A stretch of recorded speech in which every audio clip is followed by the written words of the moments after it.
காத்தாடி போலாடுது. Master, லைட்டா காத்தடிக்கிற மாதிரி இருக்குது.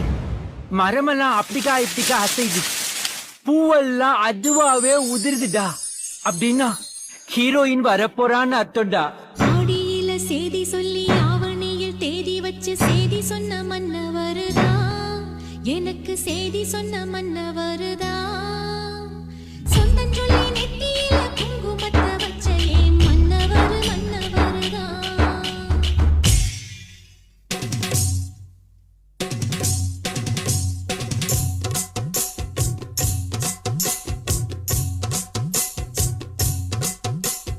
பூவை எடுத்து ஒரு மாலை தொடுத்து வச்சேனே என் சின்ன ராசா.